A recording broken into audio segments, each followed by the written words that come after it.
There's a holdup in the Bronx. Brooklyn's broken out in fights. There's a traffic jam in Harlem that's backed up to Jackson Heights. There's a scout troop short a child. Cruise ships do and I go wild. Car 54, where are you?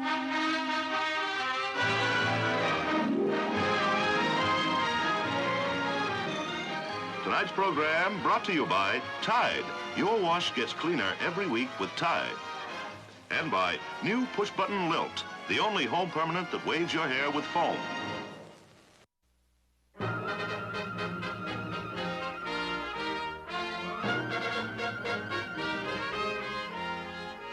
Well, Captain, which way are we going?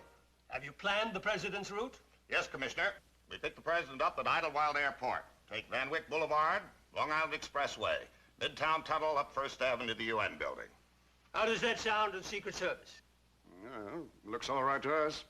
Coroner, give that route to our two men who are going to drive the president. Yes, sir. Your men? Yeah. Oh, I'm sorry, Hollander, but this is a New York police operation from beginning to end. It's our responsibility, so we'd have to have our own men drive the president. Your men? Yes, but we've already selected two drivers. So have we. We spent a week going through our files, and we found a perfect team. Patrolman Toody and Muldoon. Toody and Muldoon. They've been together 10 years. Do you know what that means, Hollander? By this time, their reflexes and instincts must be so well coordinated that they'd react to any crisis automatically. 10 years. Well, very well. Of course, they'll have to be checked out by the Secret Service. We know. Get on it right away, Gordon. 53rd Precinct in the Bronx. I'll get over there right away, sir. We'll see. Made the arrest at 8:06. Name's Oscar Quackenbush. I know his name. I know. What roof did you find him on this time? On the roof of the Bronx Equity Building. Got him just in time. Mr. Quackenbush, how many times do I have to tell you? But I tell you I can fly. I know I can fly. When they dragged you off the George Washington Bridge, you promised me if I let you go... But I can fly. It's aerodynamic perfect. It'll revolutionize the aviation industry. Take him away. It's a plot against me. I know what's going on. You're in the pay of the big airlines. You can't stop it, progress. Long live the Wright brothers! It's a schnauzer. I explained the principles to on the George Washington Bridge. Tell them. Let him fly already. Come on. I'm gonna fly. You heard him. Leo, I'm short-handed. I had to put you on night duty. But, Captain, the painters are coming to the house tonight to see what colors we want. If I leave it to that woman I'm married to, Mrs. Harper's Bazaar, I'll be living in the rainbow room. Well, let's see. Maybe I can shift O'Hara for tonight. Oh, no. O'Hara's going to a bar mitzvah. Let me see. 53rd Precinct, Sergeant Feldman. Who? Yes, sir. Yes, sir. Captain Block. It's the commissioner. The commissioner? He wants to talk to you. Me? Are you sure he wants to talk to me? He said he wants to talk to you. Leo, quick, into my office. Feldman, if you've been keeping something from me. Hello? Captain Block? Commissioner Brody. Yes, Commissioner. Yes, sir. Two of my men have been chosen to drive the president. My men have been chosen to drive the yes, sir. This is a great honor for the 53rd Precinct, sir. Now, if you'll just give me their names.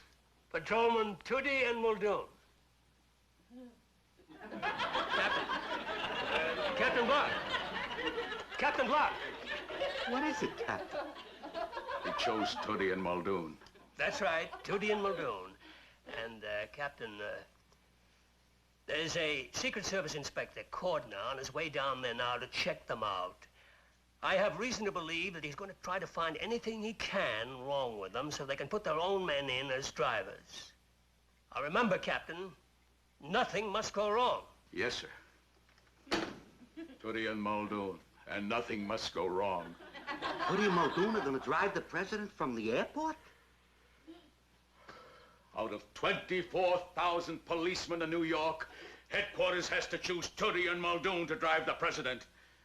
He'd be safer flying with Mr. Quackenbush. 15 years I've waited here for the big opportunity. Toody and Muldoon.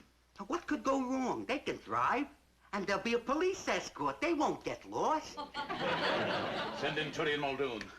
Don't worry, Captain. Everything is gonna be all right. All right. The president and Toody in the same car. I can see it now. After listening to Toody babble for half hour, the president will open the UN saying, "Nations of the world, ooh, ooh." Tell him to shut up. And after all, Muldoon is gonna be there. Muldoon is a college man. He's as steady as a rock. You're right. How am I going to break it to Toody that he's been chosen to drive the president? He'll have a nervous breakdown. He lost control of the patrol car when he passed Yogi Berra on the Bronx River Parkway. Toody will break up. Wait, there's one chance. Maybe Toody doesn't know who the president is. I think he knows. I heard some of the guys mention the president's name, and Toody didn't seem surprised. Somebody must have told him. We got a lot of big mouths in this precinct. Here, Schnauzer, get behind Toody to catch him. Come in. Did you want to see us, Captain? Yes. Something came up. I thought I'd mention it. What is it, sir? Well, nothing. But Sergeant Feldman said that you wanted to see us. Well, so I do. Toody, do you feel all right? Oh, fine. Good. I'll come right to the point. I just got a call from the commissioner. To make a long story short, you and Muldoon have been chosen to drive the Wouldn't you like to sit down, Toody? No. Who we chosen to drive? You and Muldoon have been chosen to drive the President of the United States from the airport to the UN building. Does that mean that we have to wear ties? Regular uniform. I'm proud of you, Toody. You took this like a man. Isn't that true, Muldoon? Muldoon! Francis, Schnauzer, get some water. Can't understand it. It must be the patros that he had for lunch over at that Busy Bee diner. Quiet. It was that ticket we gave the cook for double parking. I knew he'd strike back. Charming, too. Francis, are you all right? Don't worry about me. Is the president all right? Help him up. Here, drink this water. There's a Mr. Cordner outside. He wants to see Toody and Muldoon. From Secret Service. Close the door. Muldoon, you've got to pull yourself together. What happened? You fainted. I fainted? I was just telling you that you and Toody were chosen to drive the president when suddenly you... Oh, there he goes again. Muldoon, you can't do this to me. If that Secret Service man outside saw you in this condition... Oh, I'm sorry, Captain. But me driving the president... It's the biggest honor this precinct ever had. Oh, I know. It's just that, well, the president has always been such a great hero to me. I have his pictures all over the walls of my room. He's the greatest man alive today. And to think that I, insignificant Francis Muldoon, have been chosen to drive him from the airport to the UN. Oh, imagine, sitting behind me, the fate of the free world. Oh. No, I can't do it. Too much responsibility. Muldoon! We're a small, forgotten precinct tucked away up here in the Bronx. And now, for the first time in our history, this precinct has been called on to do something big by the commissioner. If we blow this, they won't even let us make out parking tickets anymore. Muldoon, you've got to do it for the old 53rd. Captain, there's nothing I'd rather do in the world than drive the president, but you saw what happened. You mentioned his name. I fainted. So you fainted. The shock is over. Now what can happen? Oh, I know what's going to happen. What? If the president's name is mentioned in the car... Yes? I'll get car sick. He'll get car sick. I've got to call the commissioner and tell him the man he picked to drive the president will get car sick. Wait a minute. Maybe the president's name won't come up. That's right. The president won't mention his own name. He's not that kind of a guy. He'll just be sitting in the back waving. What about that Secret Service man outside who's waiting to check you two out? He'll just be talking to Toody and Muldoon. That's right. He's just going over the route. He'll be naming streets. As long as the president's name isn't mentioned. Now, how about that, Muldoon? I'll try, sir. Good boy. Now, remember, Toody, don't mention you know who. I know who. The vice president's boss. The president of the United States. Sorry, it just slipped out. Well, don't let it happen in the car. And until this assignment is over, as far as you're concerned, this country is a kingdom. Yes, sir.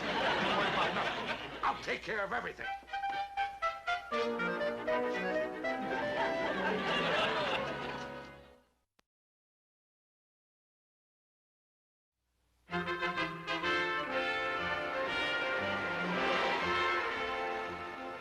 Yes, Mr. Corder, we got the route. We go to Idlewild Airport, and we pick up, what's his name? What's his name? You know who. Then we go down Van Wyck Expressway, over the Grand Central Parkway, over the Triborough Bridge, down the East River Drive to the UN building. Is that clear to you, Muldoon? Yes, sir. What's the matter? You haven't said a word. You feeling all right? Oh, he's fine. He concentrates on the driving, and me, I do the talking for the both of us. You certainly do. All right, boys. I think you should know something about the man you're going to drive. The president... Wait. What is it? Oh, I got a better route.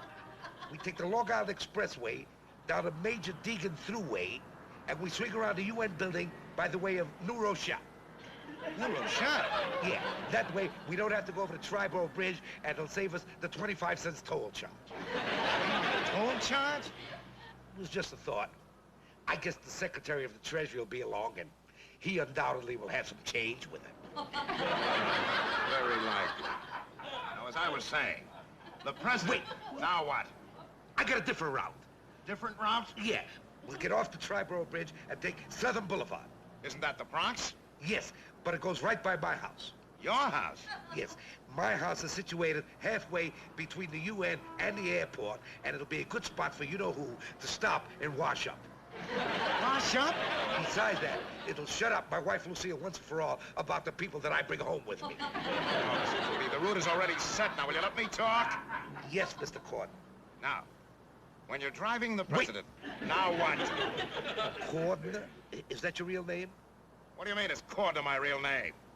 You know what I mean. You fellas in Secret Service, you never give out your real names. If you give out your real names, it would take the secret out of Secret Service. When William Holden plays a Secret Service man in the picture, does he ever go to a lobby of a hotel and say, "Do you have a room and shower for William Holden?" Never. He throws the people off the track by signing the register with a false name like X1, X2. Do you have a name like that? Will you shut up? Sorry. No, I forgot what I was going to tell you. You want to tell us about the President of the United States? What's the matter with him? Oh, nothing. I just mentioned the President. I'm sorry, I mentioned the President, Francis. Will you stop it? What's the matter, Muldoon? You got something against the president? You got some grudge against the president? No, he's got no grudge against the President. He just don't want to talk about the President. Got that. Wait a minute. How come he doesn't want to talk about the president? Because he's not a name dropper. That's why he don't want to talk about the President of the United States. Got that. Muldoon, you seem to be violent on the subject of the president. Do you happen to belong to any organizations that believe in overthrowing the president? No, sir. I don't want to overthrow him. Neither do I. I wasn't talking to you. I got enough troubles without wanting to overthrow a president. Got that. I wouldn't want to overthrow a president even if I lived in a country where I didn't like the president. You overthrow one president, suddenly you're in a president overthrowing business. You overthrow another president, then you overthrow another president. Boy, how would you like to wake up one Monday morning, feeling lousy, you got a headache, and you got to get out and overthrow a president?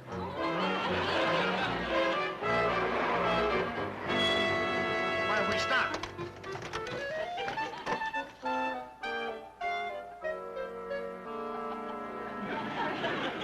Mr. Cordner, I'm shocked. Now, I know you want your own Secret Service men to drive the president, but to come up with the preposterous story that one of our finest patrol car officers gets carsick. But I saw it with my own eyes. Muldoon got carsick. We anticipated something like this. Dr. Myers is our chief medical officer. Dr. Myers, how long would a police officer subject to car sickness last, driving a patrol car? At most, a week. And how long has Muldoon been driving a patrol car? 10 years, 4 months, and 3 days. Well, Mr. Cordner? Chief, I saw him. That's enough. Let's go.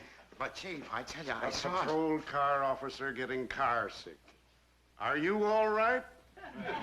Chief, I tell you, I saw him. He was swaying all over the place.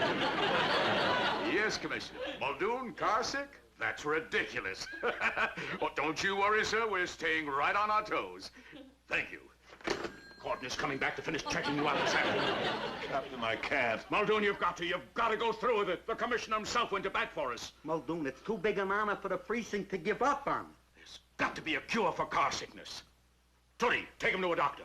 Wait a minute. What is it? If a policeman reports to a doctor, the doctor has to report the visit to headquarters, so headquarters will know he gets car sick. We're cooked. Unless we take somebody to the doctor, and he tells the doctor that he gets car sick, and whatever the doctor recommends, we give it to Muldoon. Good thinking. Now, unofficially, I know nothing about this. Do you understand? You're in the dark. Now, who do we take to the doctor? How about Wallace? No, huh? How about Nicholson? How about O'Hara? He always looks like he's car sick anyway. I got the guy, Sergeant Feldman. Say, you get car sick, huh? I get car sick. Are there any special circumstances that bring about this feeling? Special circumstances? Well, you see, Doctor, it's a feeling of tension. It gets him right here. Who asked you? I tell him everything. If he says I'm tense, I'm tense. If he says it gets me here, it gets me here. How else do I feel? Doctor, the way you describe it to me, it's a feeling of panic, a feeling of impending disaster. Is that the way you feel? He took the words right out of my mouth. Sounds like a simple case of occupational tension. Have them fill this out at the pharmacy. What's that, Doctor? They're tranquilizers. The minute you feel tense, just pop one in your mouth. It'll relax you. Yes, sir. The minute I get, that he feels tense, he'll pop one in my mouth. In his mouth. Wait a minute. That's $5. $5? And that's only because you're in uniform. Thanks. Doctor, I would like a receipt. That's it. Hold it at an even 45 miles an hour. That'll make the airport to UN run exactly 23 minutes. Don't worry. We'll make it right on the nose. Won't we, Francis? We certainly will. 5, that's a good speed. You're not crawling and it's perfectly safe. Besides, safety is the main thing. Because after all, you know who'll be sitting back here. We know who. What's his name? Now, let's not start that again. It's not what's his name, it's not you-know-who, it's not that certain party, it's Mr. President. And as President of the United States, he's entitled to the courtesies due the President of the United States. Brother, what a one-track mind. Is that the only word you can say? The President? The President? The President? What's wrong with mentioning the President? That's who you're going to be driving, isn't it? We know who we're going to be driving, and if he sits there in the back seat and keeps his mouth shut, we'll get him to the UN. Gunther, I'm sorry. if Mr. Cordner wants to mention the president's name, why shouldn't he? You mean? Everything's fine. It's Mr. Cordner's job. And what a job it is, Mr. Cordner, being responsible for the President of the United States. Well, thank you. You're welcome. Sometimes maybe the tension is a little too much. You start imagining things. Like yesterday about Muldoon being car sick. What a jerk I look like when I tried to tell the commissioner and my chief that a policeman who's been driving a car for 10 years gets car sick.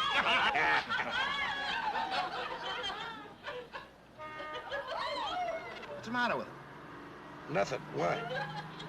Why? He seems to be asleep. Asleep? Well, that's just one of Muldoon's little tricks. He pretends to sleep, and that's how he catches criminals off guard. Isn't that right, Francis? That's right. That's right. We're down to 8 miles an hour. Why are we going so slow? Slow? Well, it's nice and safe. Besides, that's a good speed for the president to wave by. 8 miles an hour? By the time you get him to the UN, he'll be out of office. Get it up, will you, Muldoon? Yes, sir. What was that? He just blew the horn, that's all. Does he always blow the horn with his nose? Of course. That keeps his hands free for gunplay. Boy, don't you know anything about modern police methods? Maybe not, but I know a man who's falling asleep, and he's falling asleep. Fall asleep? He thinks you fall asleep, Francis. Sleep. He thinks you fall asleep. Asleep! Why'd you start the siren? Why? Because that sport car there ahead of us, he's speeding. Speeding? He's going about 6 miles an hour.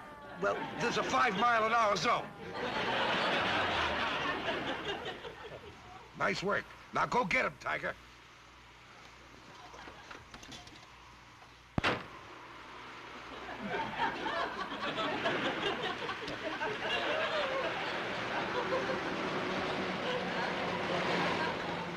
What's the matter, officer? You were speeding. Speeding? I was driving 5 miles an hour. I just got the car. I don't even know how to get it out of first gear. Tell me about it. Well, it certainly looked like he was... Did you see the way he nailed that speeder? The guy shot by thinking that Muldoon was asleep at the wheel. Broom! He was on him like a tiger. Well, I wish he'd hurry up.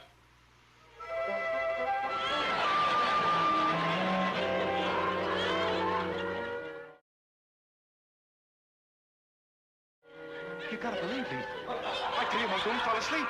He fell asleep on the hood of the sports car right in the middle of the Long Island Expressway. Don't look at me like that. I tell you, I saw him with my own eyes. Mr. Cordner, you say he fell asleep, yet he was alert enough to stop a speeding sports car. Well, it wasn't exactly speeding. How fast was the sports car going? About 5 miles an hour. 5 miles an hour. But I see that saw me, he fell asleep at the wheel. That'll be all, but Chief, I tell you, his nose hit the horn. Look, Chief, I tell you, I saw him. He hit his nose on the horn. Quiet. Cordner, I think probably you should be transferred to some easier duty. Yes, sir. I was thinking of sending you back to Washington, putting you on some light duty, like watching Carolyn's pony for a couple of weeks. I like that, sir. Yes, I like that very much, sir. Yes, I like that. Yes, sir. Yes, sir. They'll be there. A State Department officer's going to brief all the men participating in the president's arrival. Captain, I can't. Captain, give up. Look at him. He's falling apart. Muldoon, you just can't take this thing so seriously. Seriously? The fate of the free world resting in these hands. Toody, get him to a doctor. There must be something to snap him out of it. Yes, sir. Come on, Francis. Schnauzer. I know. $5. How else do you feel? How else do I feel? Utterly depressed, as if he was responsible for the whole world crumbling. That's how you feel? You heard him. It's common enough these days. Too much responsibility, exaggerated sense of despair. These pills ought to do the trick. Pills? They're an antidepressant. Antidepressant? That sounds good. Yes. They'll give you a feeling of euphoria, cheerfulness, well-being. You'll look at the sunny side of life. The sunny side of life. Come on, let's go. Officer, I know. $5. Hey, doctor. I know. The receipt. Men, you're all key personnel in this operation. That's why you're here. To impress you with the importance and signification of this assignment, here is Mr. Haywood, Presnell of the State Department. Men, you have been carefully picked and screened for the most important of missions, the guarding of the President of the United States.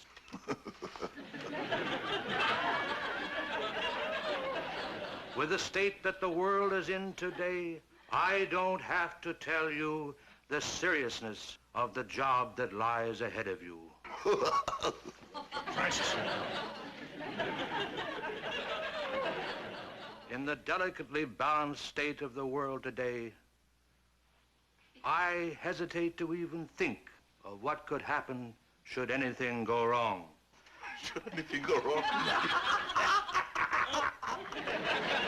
Toody! I can't help it. Whenever I hear anybody laugh,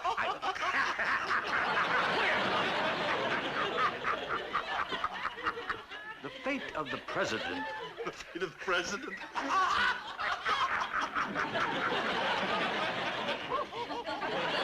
This is the most serious moment in the history of the United States. Most serious moment in American history.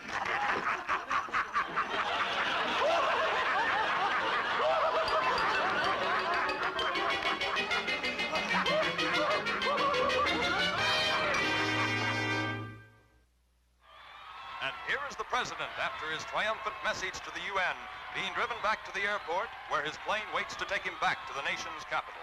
So ends a most successful mission. Before we conclude, we must mention the magnificent job the New York police did in escorting the president to and from the United Nations. And now back to our studios. Can we go now? Not until we get word that the president is safely back in the White House.